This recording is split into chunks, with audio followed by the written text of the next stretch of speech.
brought to you almost live from the Dude in the Basement Studios. Why? Because that's where the good stuff is. It's Sips, Suds, and Smokes with your smoking hosts, the good old boys.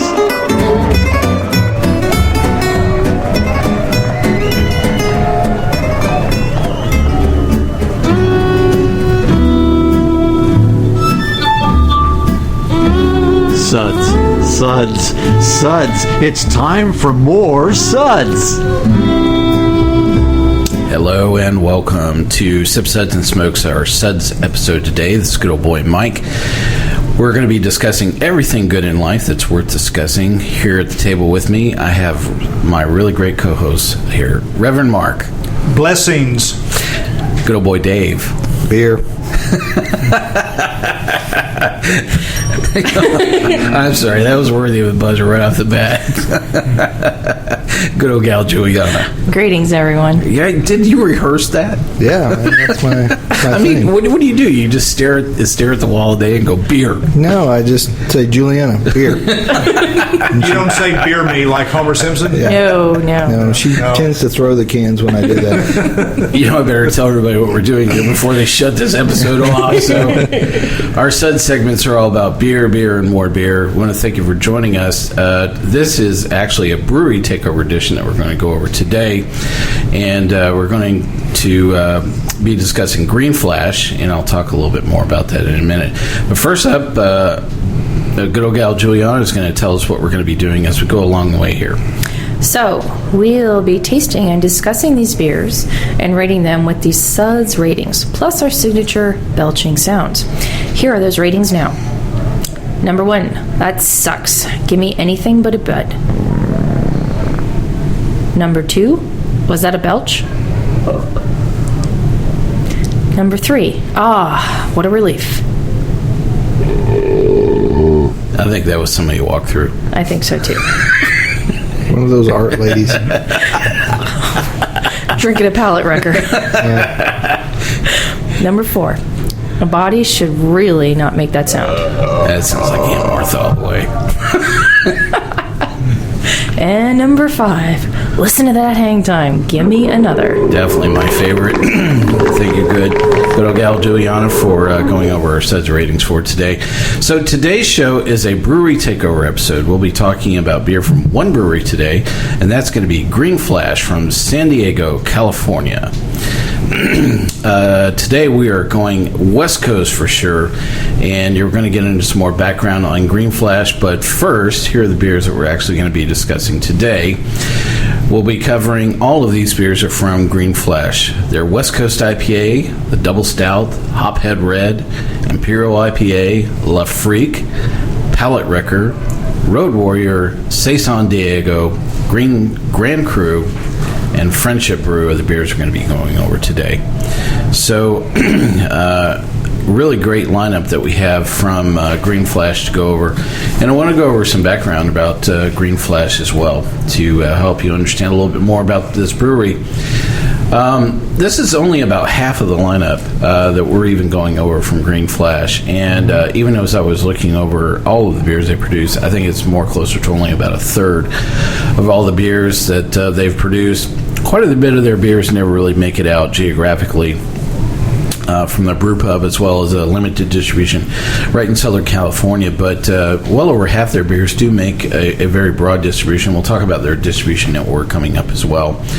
But the beers we're going to go over today actually includes everything from what they call their Frontline series, and this is a lot of the beer that you can really actually find. So it's very widely available. Mike and Lisa Hinckley established Green Flash Brewing in 2002, and one of their very best hires was actually retaining brewmaster Chuck Silva. His talented brewing team has turned the flavor profile up on West Coast IPA, which we'll get to talk a lot about today. I loved part of the story in an article from All About Beer with Chuck, with a background on Le Freak, which is one of my favorites. I know we'll talk about it today. And it was one of the very early on beers right alongside West Coast IPA as well. So here is Chuck actually recounting the history of Green Flash. Our introduction to Belgian beers was our 3rd anniversary beer. We did a Belgian triple, which was still in our lineup. There was a more traditional Abbey triple. Then I saw Belgian breweries were inspired by the hops that we had been using on the West Coast in particular, with beers like Hubel and Schuf. So I looked at that and thought, hey, if they can put Belgian flavor and American hops together, I can do that my own way. And so I started playing around. We used our Imperial IPA wort and fermented it with our house yeast and Belgian Trappist yeast, dry hopped with several American hops, and bingo, that's how we got Le Freak. So, really great story about the history of that beer in particular. Green Flash has been expanding capacity dramatically over this period of time, and they recently switched label graphics. So things are changing, and as you look for them on the shelf, you'll notice that their labels are changing in the middle of them switching over their graphics as well. So I wouldn't be afraid if you find some things with the older label thinking, well, that's stale beer, because actually, we'll talk about this today, some of these beers actually do a little bit better with a little bit of cellaring time as well. Green Flash has also been exploring making a wide variety of beers outside these common styles. Their first commercial sour was called Rayon Vert, which is created with Brett, and they have been doing barrel aging in wine and bourbon barrels, as well as creating some wonderful beers. And so those beers are not making as much of the broad distribution for the Frontline series, but they're also following a very common path that many brewers are taking, where they're exploring several different styles as well. Green Flash has been doing a lot of collaboration brews as well, and probably one of the most popular has been with a collaboration with St. Julien, creating Bière de l'Amati. I rehearsed that and then I butchered it. Thank you very much. I appreciate that. Sounded perfect to me. Yeah, thank you. Please hold down the applause, which we'll actually get to cover. Plus, the other one they created with St. Julien is Friendship Brew. That I did not screw up, so I'm really glad. Thank you. Is that a Quaker beer? No, it's not. But we can hold hands and talk in a Dutch accent if those you'd like. Those Quakers make some good beer. They do. They do. I have like the sound of music, yodeling in my head, calling the Friendship Brew out all of a sudden. Anyway, we will get to cover Friendship Brew today. Green Flash is not going to distance the glimmer in the West Coast breweries seen since 10 years, and is definitely worthy of discussion today. The distribution of Green Flash is really quite large. There's almost they're in 41 states in the U.S. and several international destinations as well that their beer is finding their way. So really a great history for a brewery that's been around well over 10 years now, and I'm sure which is becoming very much a cornerstone for the West Coast brewery scene in Southern California as well. So we were talking a little bit about the history here for Green Flash, and Julieanna asked me a great question. And that question would be, well, in part of our discussion, we were talking about the first time that we had a Green Flash beer, and if we remember where we were. Well, my co-host here, being the worldly traveler that he is, stranded in the 1,000 gates and airports nationwide, yes. Well, he remembered. So then I just posed the question, here in Nashville, we have been inundated with a lot of newer breweries to come our way. And, everyone wants to try the new thing and so on and so forth. But I remember the first time that I had Green Flash, and every so often when I see it on the shelf, I'm like, it's been a while. Let me see how it is again. Because I remember liking it and enjoying it when I first met it, and does it still hold up after all these years of being on the shelf, along with these other new breweries that keep popping up in the area? So, what do you think? Well, it's and that's very much what I find myself doing. I mean, definitely just even between the four of us, we probably sample 100 beers every week. I take on about 80 of those myself. Well, thank you. Taking one for the somebody team. has to do it. That's why he runs the show. But the thing is that I do find that I go back and I'm looking at beers that maybe I haven't had in 5 years.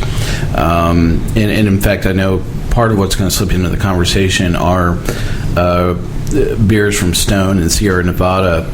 And when I really think about a lot of the point of evolution of Green Flash, as well as Stone and Sierra Nevada, really having not only approximations in flavor profiles, but they have an interesting confluence of timing as well. And creating a lot of very similar style West Coast IPAs, in very close proximity for time as well. So, the question I loved that Julieanna posed to me was, how has Green Flash kind of evolved? And, part of what I remembered was it seemed to be almost like 2 or 3 beers that I really recalled very heavily from Green Flash from the get-go. Definitely the West Coast IPA was very much at the forefront, and La Freak were the 2 of the beers that I had alongside each other in Chicago when you asked me where. I had those at the same time. And I remember that I really thought this was going to be very much a West Coast, brewery and creating very hoppy beers.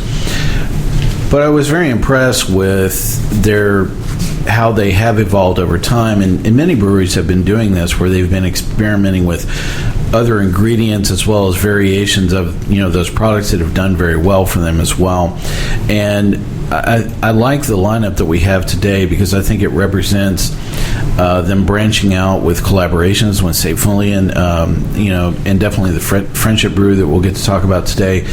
But even their experimentations with barrel aging and sour beers that I've had as well, I really think that, at least from a point of adoption and curve, maybe they're a little bit behind.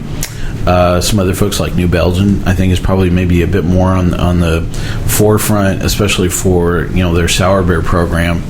I definitely know when Reverend Mark and I were standing in their sour beer room, and there's like 40 giant barrels that are in their sour beer room. You can't do anything but be humbled by thinking what is the prospect. And not going to Green Flash, I really don't know that would be the case, that they would have something on that size and scale. But I really do see that they're progressing through very well, but they're also staying very true to a lot of great beers as well. So I don't think they're going to be a flash in the pan, and I don't think they're going to follow a curve of maturity or get lost in the sea of competition.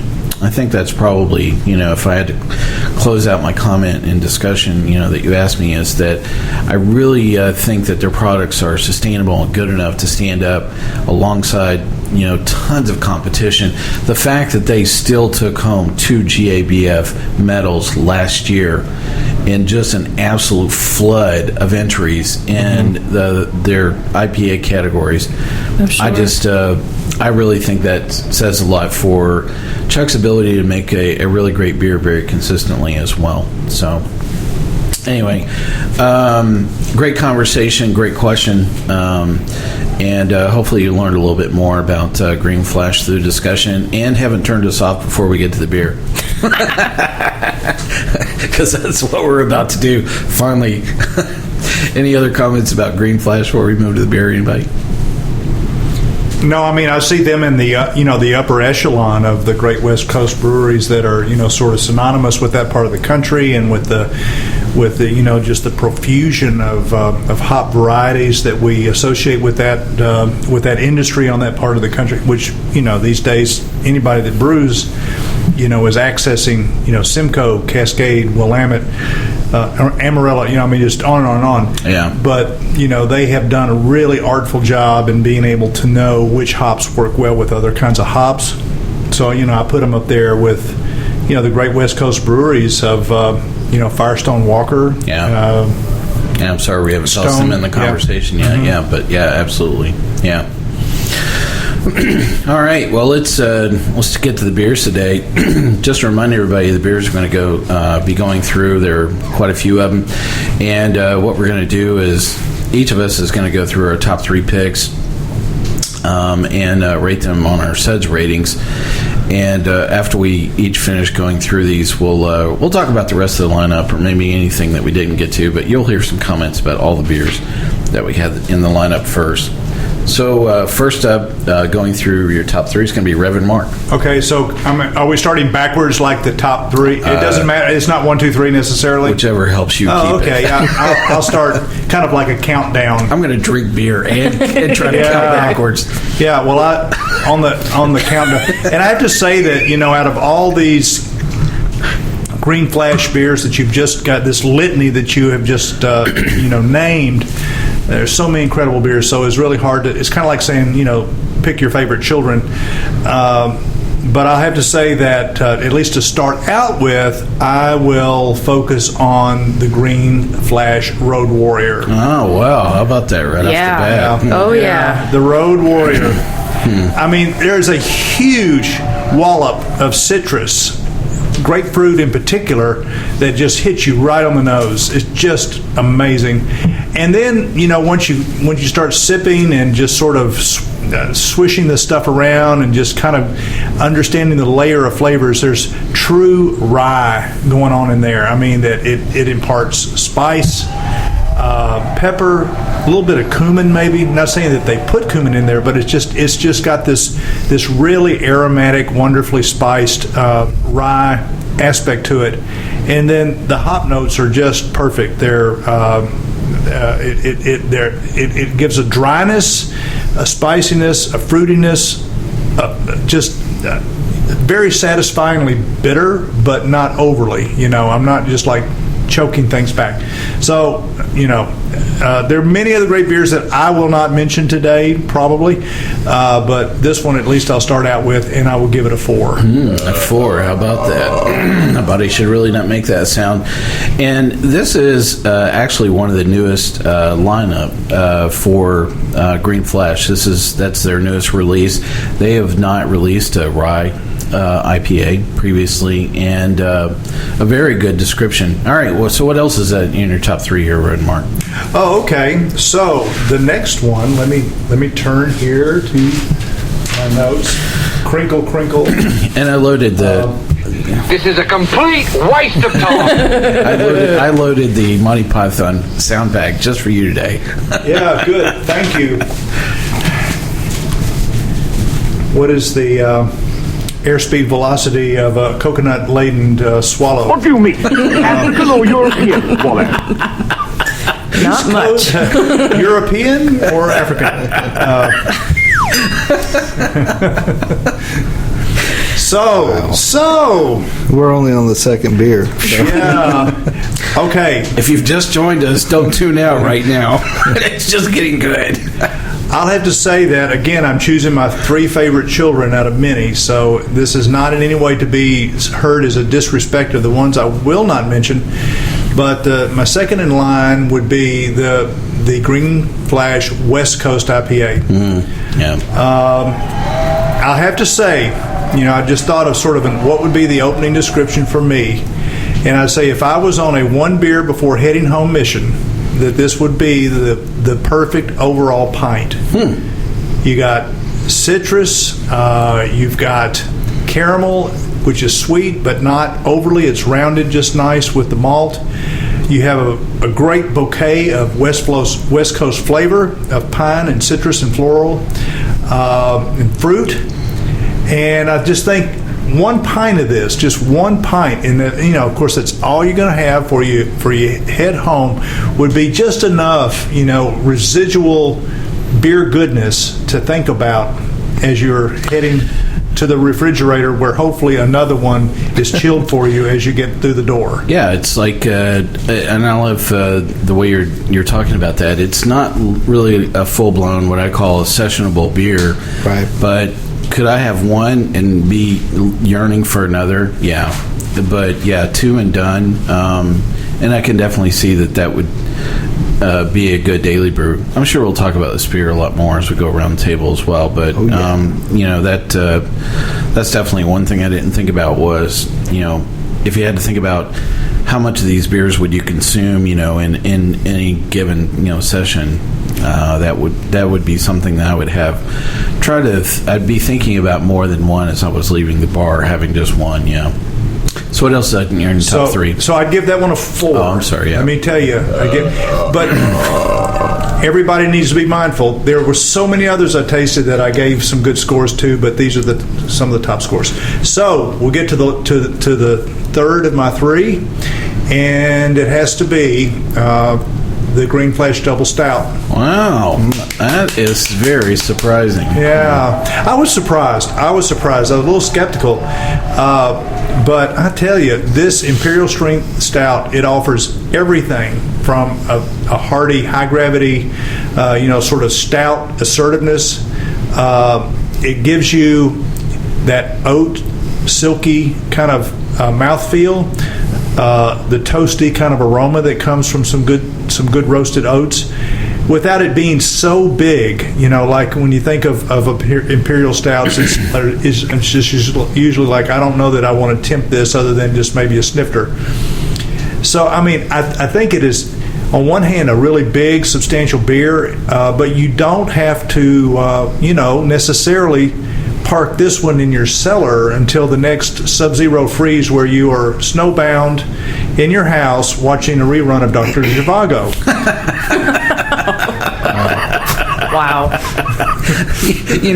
Just when we miss good old boy Jim, Reverend Mark steps right into thinking, what is the perfect, scenario and situation? I mean, Jim is so good about saying, I'm on a hill, I'm overlooking the dell, there are 3 cows in the field, and I have the perfect beer in my hand. This is so much about the moment, but I'm glad you're filling that in for him not being here, about saying exactly, not just you were seeing any movie, you have to be watching Dr. Zhivago while having done on a cold winter night. On a cold winter night. Yeah. So, I love that. All right, so what's your son's rating for Double Stout? I'm giving this one a 5. A 5. Wow, nice. Listen to Hang Time. Give me another. That is, that's pretty well. All right. So I'm glad we got definitely into some of these beers, some great descriptions. Up next is going to be good old boy Dave with his top 3 here from Green Flash. Well, I kind of hate to follow that a little bit. I have not one movie in any of my takes and notes whatsoever. I am completely inept. I'm not even duly prepared for today. Yeah, I'm not going to try to play Reverend Mark's game, so I'll just talk about 3 beers. And actually, how boring. Yeah, I know.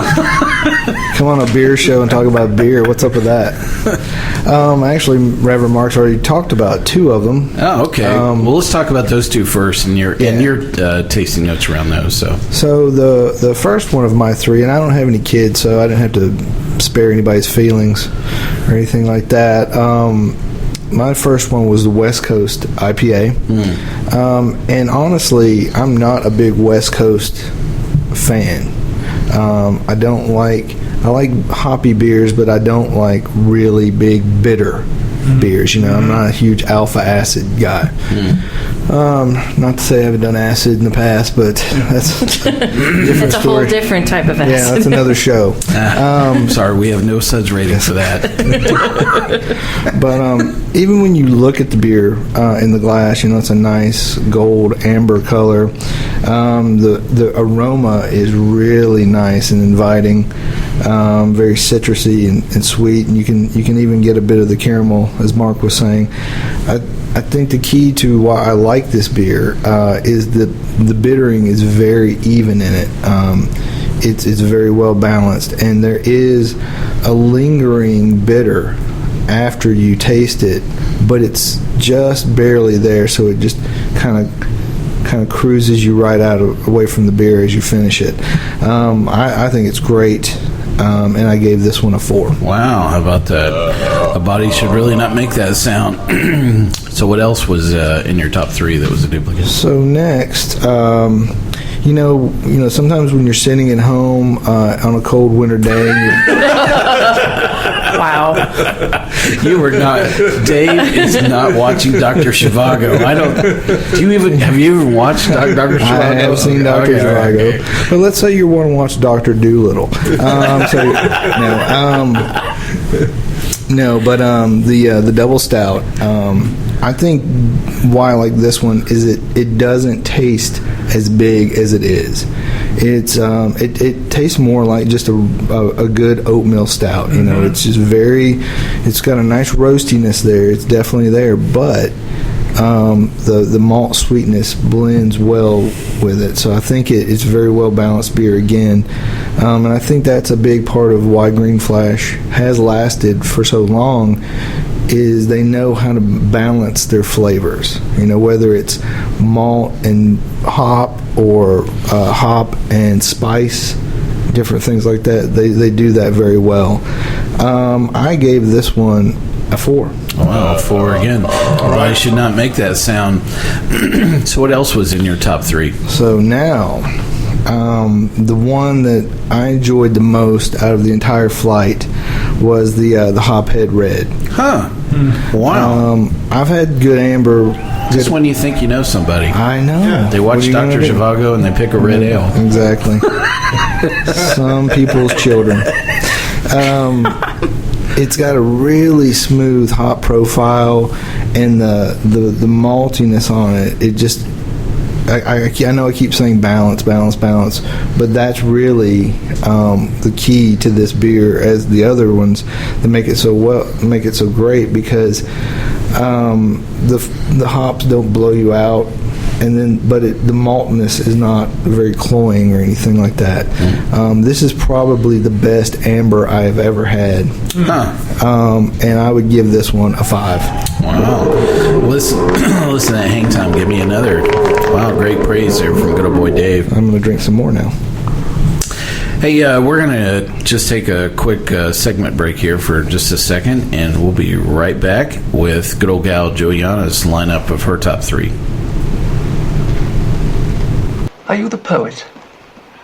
Yes, I used to admire your poetry. thank you. I shouldn't admire it now.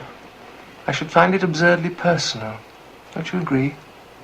Feelings, insights, affections, it's suddenly trivial now.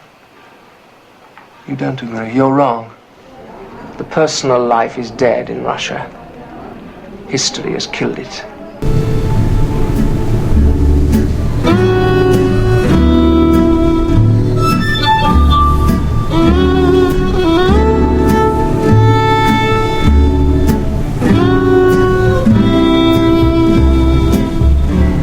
Hey, we're back, and I'm glad you didn't tune off to someplace else that had better beer to talk about. We're talking about Green Fresh. Green Fresh. Hello, everybody. It's a Green Fresh brewery. This is a good boy, Mikey. He's talking about Green Fresh. So, sorry. And now, back from Japan. I'm sorry, Dave said the word acid in the middle of this episode, so I had to go there. He had a total flashback. Yeah, I tell you, we should just start over. We are talking about Green Flash Brewery from San Diego, California, and going through all the beers today. We're going through our top 3 beers for each of our co-hosts. Next up, going through her top 3 is going to be good old gal Julieanna. So what do you have in your lineup here? I have a couple doubles, just like that's the others. Not a bad thing. Yeah. But first of all, this is going to sound a little cheesy, but I'm glad that we're doing Green Flash today as a West Coast beer, a California beer, and I hope they're all doing well out there. I was so worried when I heard about Stone, and it's a crazy year, folks, and I'm glad we're supporting the West Coast and thinking about the West Coast, and raising a glass to the West Coast right now, and hope all the brewers there, are safe and don't let the weather get them down. Agreed, yeah. It's certainly a very difficult environment to... Fires and all kinds of things. Floods, earthquakes, freaky people. Exactly. The entertainment industry. Lots of freaks. Love freaks. Okay, so bringing it back. Okay, now to the beer. Green Flash, I love you. I love what you're doing. Keep doing it, please. Okay. So the first beer that is a double is the Road Warrior. I am flippin' in love with this beer. It's amazing, huh? Love. You guys are all right heads today. That's what's going on here. That's it. Well, okay. And then also of note, Dave and I started brewing a lemon rye today before so coming in. You got right on the head. Okay. Right on the brain. Yeah. But besides that, it's such an awesome balance. I mean, I feel like I'm outdoors and I'm camping, which I know sounds weird, but it's just such a great balance. And the fact that they've got mosaic hops in this, it just blows me away because it's such a good balance between a sweet, fruity hop and then the more citrusy, high alpha, West Coast hop. And then with the raw, it's a great balance. I cannot say enough about this, and I will drink this forever. This is beautiful. I'm giving it a 5. A 5. Listen to Hang Time. Give me another right off the bat. All right. What else is on your list here? The other one that I really enjoyed, like everyone else in the room, is the Double Stout. Huh. Wow. Yeah. I mean, I'm a stout girl anyways. Are you watching the first part of Dr. Zhivago or the last half? I'm of Russian descent, so I know that by heart. But no, I'm not watching it. No, it's just such a lovely, lovely beer, and it's very approachable. I mean, if you didn't look at the label, you would think that it's just a regular oatmeal stout. I mean, granted, yes, it creeps up on you afterwards, but just very approachable. And for women that are afraid of a darker beer, I think this is a great beer for them to try because it's not super alcohol-y. You're getting a good degree of roastiness, and you're getting sweetness. You get that chocolate in there too. So I think for a woman that wants a dessert beer that is trying for, a dark stout, this is where she needs to go. What about a man who wants a dessert beer? It depends on the movie he's watching, Dave. I think so. What if he's watching Doctor Who? Could this be a good Doctor Who? I couldn't watch like Notting Hill and have a stout. That just does not work. Yeah. Weekend at Bernie's. No romantic comedies and no Imperial Sleepless Stout. in Seattle Thank you if you're just tuning in. This is Movies and Beer with Mike. Hey, that's and Reverend Mark. Might be a good spinoff there. I hear a whole new series coming on. So what's your son's rating for Double Stout going to be? Giving this a 4. A 4. A body might not make that sound. All right. So what else? And last but not least is, sometimes, when it's a dark, cold night, and you want a little bit of comforting. What do? Well, I go for one of my great cheesy 80 movies, and I know, like Breakfast Club and 16 Candles. Okay, fine, because it's a good ending, it's a good movie, it just makes you feel good even though it's awful outside. Le Freak. I'm sorry, I have like a Billy Idol song playing through my head right now. Good for you. Forget about me. Exactly, and that's what Le Freak is telling me to do, is to never forget about it. This was the first beer from Green Flash that I enjoyed, and I was at a brewery club meeting, and while everyone else was drinking the hoppy beers and going on about the Hophead Red and the West Coast IPA, here I was with my Le Freak.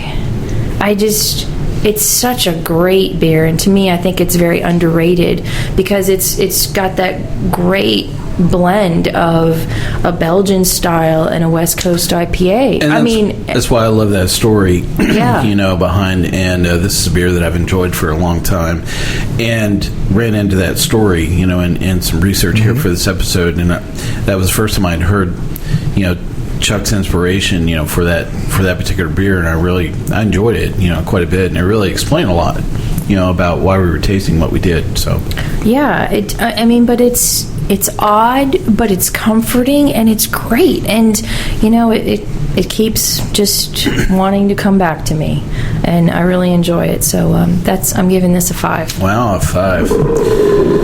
Listen to Hang Time. Give me another. All right, so we're swinging around to good old boy Mike's top 3.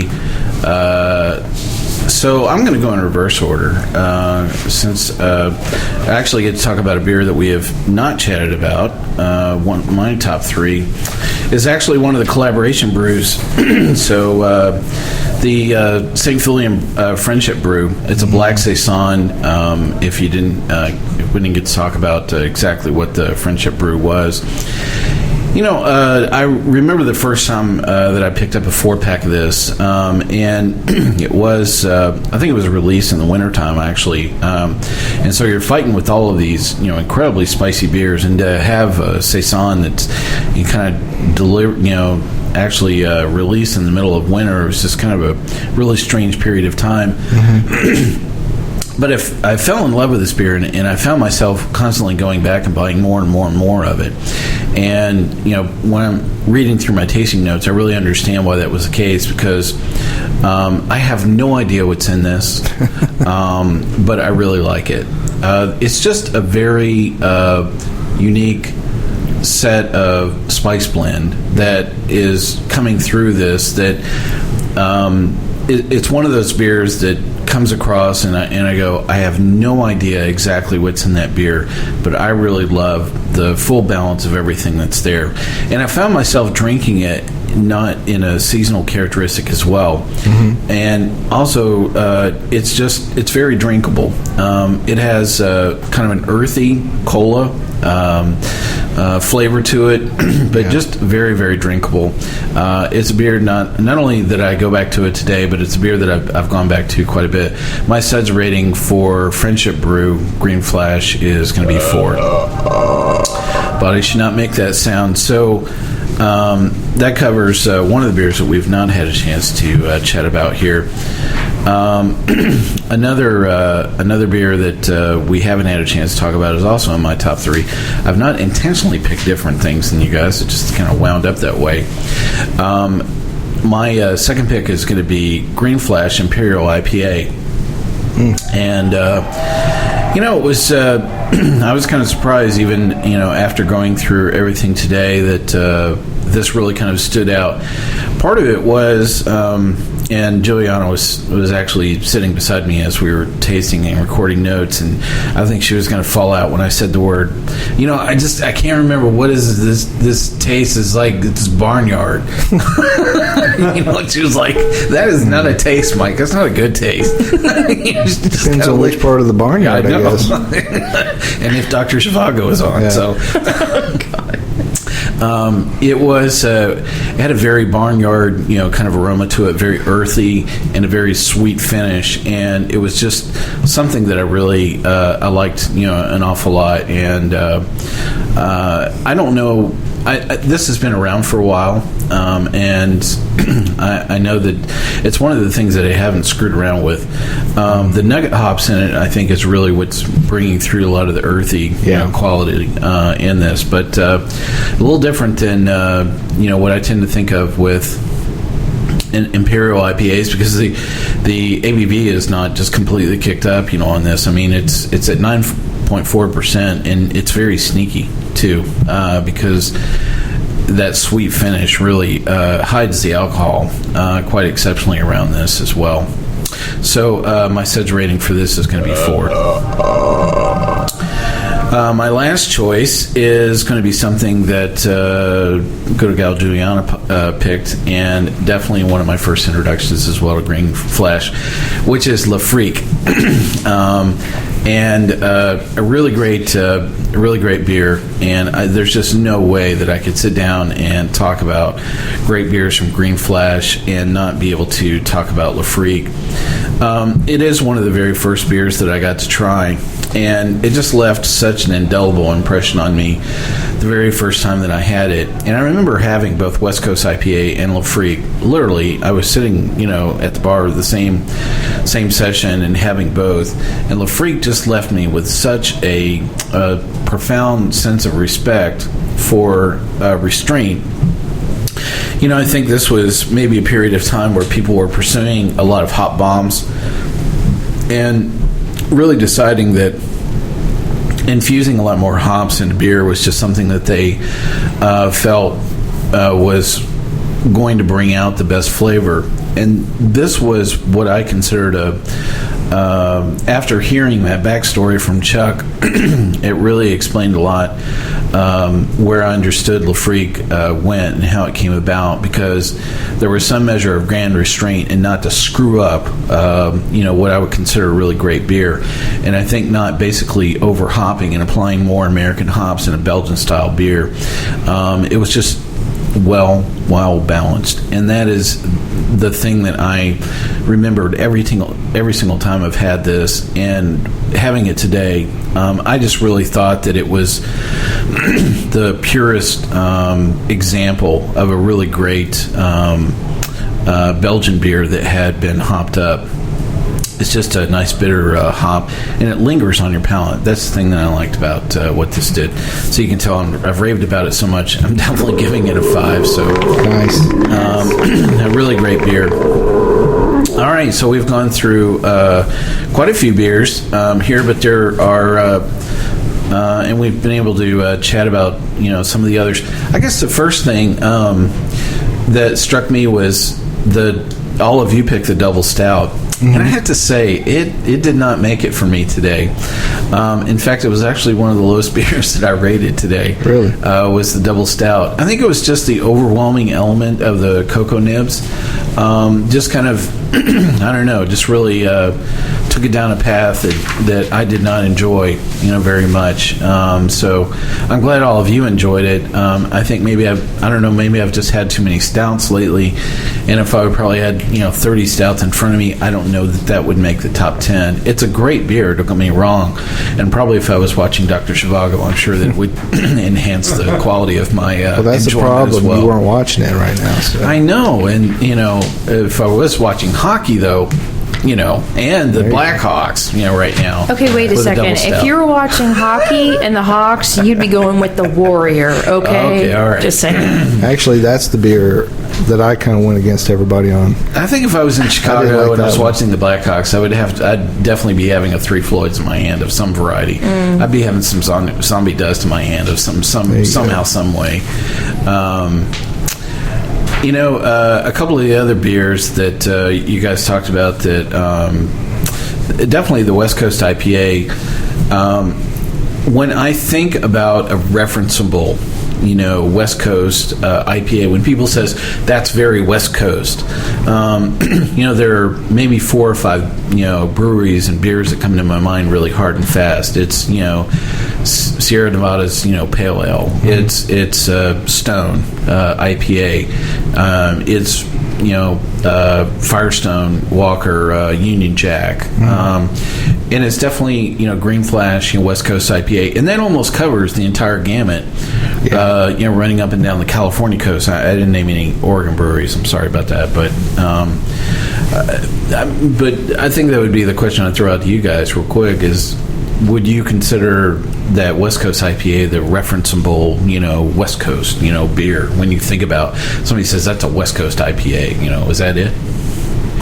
See, I don't think I would, just because, like I said earlier, I'm not a big West Coast fan. Palate Wrecker, that to me, that beer matches the name. Yeah. And that's what I think of when I think of really big West Coast IPAs. Yeah, I would drink a pint of Palate Wrecker, a whole pint, if I knew I was like going in for a root canal. So this is a beer we did not talk about a whole lot today. Was Palate Wrecker. It just numbed me up real nice. If you want a big, just blow your mind hoppy beer, then that is your beer. And if you like that kind of beer, go get it, drink yours, and you can have my share too. That's just not my thing. So the times.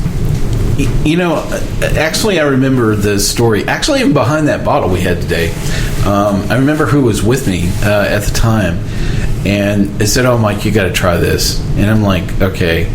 And they said, "Well, you should have this and Lagunitas Maximus at the same time." Oh, wow.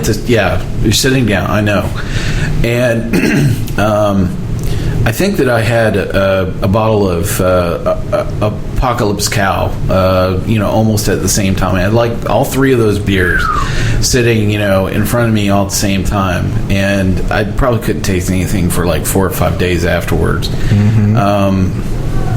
So, if you don't know, all three of these beers are incredibly hoppy. I mean, these are like 110 IBU and higher. I mean, they are just like nutty, bittering experimentations. And part of the story that I heard behind Palate Wrecker was this was a beer that they did on a dare at the brewery, and they served it in the brew pub. I think they just made like a 2-keg version of it to begin with, and some locals fell in love with it. Yeah, and now they were stuck. Yeah, and they started asking for more and more of it, and so they kind of goosed around with the recipe itself and ended up at least making it for the brew pub on a regular basis. And I think left it at the brew pub for like maybe 2 years before they decided to run a commercial run of it once they had their bottling plant up and going, that they could kind of change things on the fly. And so they threw it out to the commercial market, and I think that I bought a 4-pack, and I probably drank 2 of them, and I threw the other 2 down in my beer cellar. And so the one we had today was one of the ones that I had just... I'll confess, I have like a section in my beer cellar that's like beers go there to be stored, not to be consumed. Right. And I usually pull them out for relatives. I love my relatives, but some of them wouldn't know a Kool-Aid from a beer. And I go, hey, I think you should try one of these. So you do that like when you're ready for them to go home? Bad cheese, fish, and relatives should all be thrown out after 3 hours. So that's right. It's definitely the thing that caught me about the one we had today, and you all saw my reaction was, wow, this was highly tempered from the way that I originally remember it being. So actually cellaring the Palate Wrecker was something that actually served it fairly well and really kind of tamed the brightness to it. The acids and everything in the hops, they break down after a while, so it will mellow. I think the thing about it to me was the body, and I don't know if you got this, but it's not just that it's really hoppy and bitter, but it's kind of thick and it coats your tongue. And so, like, it just sits there on your tongue, and you're like, yeah, I know the art crowd, they're getting rowdy in the next room. Yeah, I'll mask them with their own applause. They heard me say Picker Wrecker. Yeah, it's like an extract. It's like a big hop extract. Yeah, and it kind of coats your tongue, and you're like, I can't get rid of it, I think of that John Mayer song, Gravity, where he says, twice as much ain't twice as good. There you go. No, but it sounds pretty good. Yeah, definitely not twice as good. Okay, well, I'm going to defend this, though. Ooh, she is. Here she goes. I am. No, I've tried Palate Wrecker before, and yes, it's a hot bomb. It's in your face. It hangs out with you to the point where you just want to leave it, and you're chugging down all this water afterwards just to try to get some other flavor besides the hops. That is a good defense. It hangs out with your relatives and tries to marry your sister. And, right. But this, I'm savoring it. I mean, I still have some left. I'm sipping it. It's got, yes, it is viscous. Yes, it's like a hop extract. But there's also, I think because it's sat for so long, it's got this honey flavor. I'm getting more of the malts in it. I hate to say it, but I was actually going to say, hey, look, if you want to put this away for a year, this is going to be an extraordinary beer that would attract more people and not just the hop heads of the world. Well, very worthy of us going around really quickly. So what was your SUDS rating on the Palate Wrecker then? Oddly enough, I gave this a 4. A 4. How about that? Good old boy Dave, what was your such rating? 2. A 2. What's that about? And Reverend Mark, while he's looking for his, my rating was the such rating for Palate Wrecker was a 3. I gave it a 3. And Reverend Mark's was a 3 as well. So there you have it. Let me say, I know I'm going to really offend some people here, and I don't mean to, because I actually think it was a pretty good beer in terms of just set this down before me and drink it, and what do you think?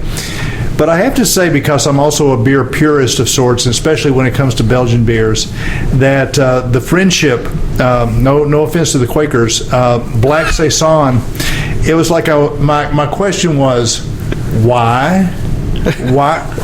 Why would you do a black Saison? I know. And so, sometimes I think that creativity, just for the sake of creativity, overextends itself a little bit too much. And so I just kind of, again, if you just set it down before me and say, here, have a beer, I just made this, I would drink it, and I would honestly say, hey, this is pretty good. But I love to brew Saisons, and I love to try to dial in on what they're about historically, and they're anything but a black beer. Well, and it was not a black IPA, which a lot of people are making that style of beer, and like I said, there's just something about that beer that has me coming back to it. No, it's a good beer. And I'm just saying that's the purest side of me that just rebels. I'll have to go get my wooden shoes. My palate would agree that it's a very good beer. Tastes like a little bit like birch beer to me. There's that little bit of spicy treeness. Any movie or music pairing to go with Friendship Brew? I would be watching a rerun of Twin Peaks. Yes. Wow. Yes. Yep. And then have a slice of cherry pie with Exactly, it? yeah. Oh, my God. I know where this has gone. This is a complete waste It's of truly time. digressive. Well, Okay, but any if other I'm- quick beers you wanted to talk about No, before we wrap up for today? Well, sort of, but just one quick note. Okay, so Green Flash, obviously, California, you think of all this hot, balmy flavors and everything that they make. But, I've been saving the Grand Cru for the end because it is damn tasty. Yeah. Which then leads me... It was a great beer. It really was. I mean, and I'm sorry that I'm saving you for last, but again, we have all these IPAs, which they're known for, but their Saison wasn't bad, the Friendship wasn't bad, the Grand Cru wasn't bad. What I like and is making me love Green Flash even more is that, yes, they're doing their own take on styles, but they're still keeping the style intact. And I really can appreciate and enjoy that because a lot of breweries won't do that. They'll take their trademark and they'll extend it on every style, and it may be hit or miss. Right. You know what I mean? Whereas with this, I mean, this can certainly rank up with a lot of others that are out there. I'm really impressed. Yeah, great beer. And I remember I'm looking over some of my tasting notes around the Grand Cru were very roasty, caramel, and a very solid beer. I mean, absolutely, my favorite Grand Cru I've ever had is actually Reverend Mark's, but Thank you very much. well, your check cleared. Shameless plug. Just bring another keg. It was definitely a really good beer, and I thought from a style perspective, it wasn't. I was surprised it wasn't hopped up, like everything else, and that was just a good classic. It felt like a Belgian style beer. I don't know what the style it was, but definitely worthy of discussion.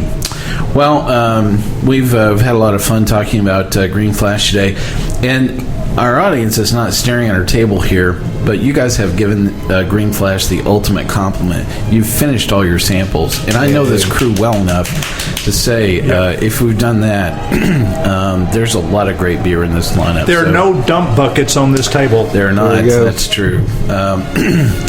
Well, we've had a great time talking about Green Flash today, and I want to thank everyone for staying around and enjoying our entire episode here on Green Flash Brewery.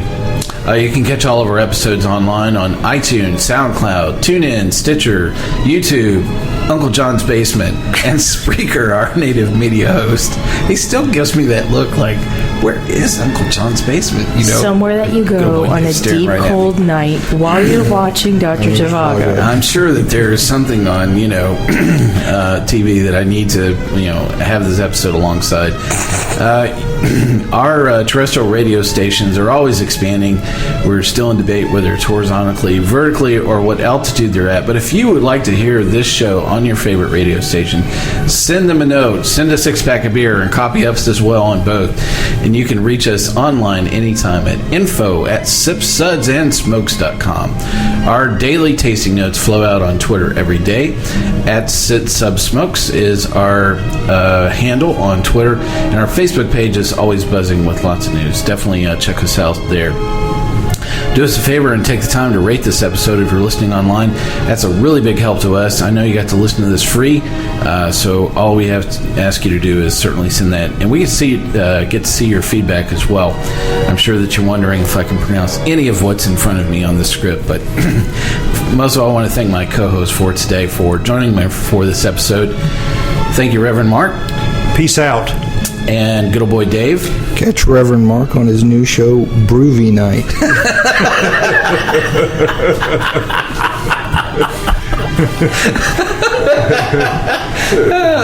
That's one of my favorites. And good old gal Julieanna. How are you going to go home with any of these people? Thank God for the hockey game. That's all I could say. Go Hawks. Well, it was great having everybody here. This is good old boy Mike. I'm going to ask you to join us once again and keep on sipping.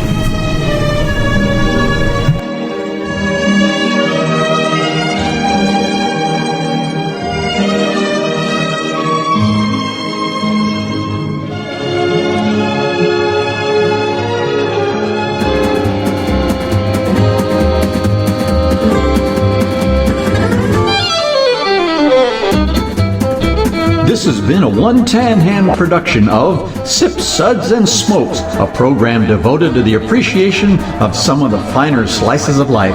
From the Dude in the Basement Studios, your hosts, the Good Old Boys, will see y'all next time.